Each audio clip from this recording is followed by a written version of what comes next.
few months ago, our government, for the most part, collapsed. Our Prime Minister, Ehud Olmert, made it clear that he was no longer going to be Prime Minister. He lost his party's headship to Tzipi Livni.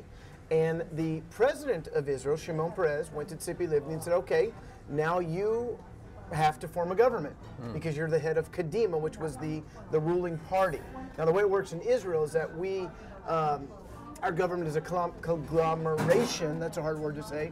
Coalition would be a good word. Coalition Yeah. of many different parties, and the largest party, which is never more than 50%, it's always under 50%, that party's got to get partners. Yeah. She was unable to get enough partners to form a government. I don't want to talk about new elections yet. Let's just talk about her as a person. A female, she's now the leader of a significant party. We haven't seen this since Golda Meir. Yeah, I had the privilege of meeting Tzipi Livni a few years ago. I was at an event where they were dedicating a new synagogue, and they had me sit in the front row with her because I was friends of one of the major donors for that particular project. And, you know, I was impressed with her as a person. I also know her background, growing up in a home where her parents were strong Likud supporters, and of course supporters of the nation of Israel and maintaining the land that God has given. And she has a tremendous reputation for honesty.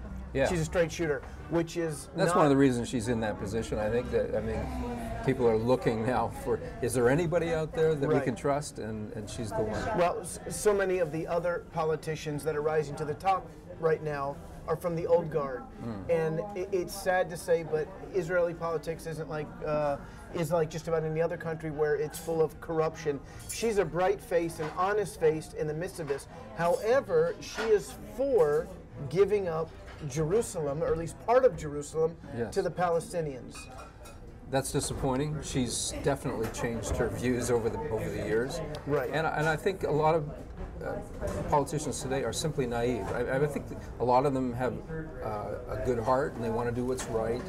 And I don't think they understand that the people that they're dealing with have a religious fervor and an inability to compromise based on their spiritual convictions. Yeah, you know, she had some pretty strong words for President-elect Obama. The day after he was elected, she pleaded with him publicly, do not negotiate with Iran. Just like we said earlier, leaving Gaza was a sign of weakness. She said to him, you have to understand, Mr. Obama, that when you sit down at the table with a psychopath like Ahmadinejad, you are projecting weakness. That is the culture here. Now, in American culture, two people from opposing views sit down, have coffee, talk it out. This is not America. Exactly. This is the Middle East. Yeah. And the other side has a red line. They're just not going to cross it. Hamas, which is the dominant, Palestinian party, really, they still say that Israel has no legitimacy. It shouldn't be here. Jewish people ought to leave this land.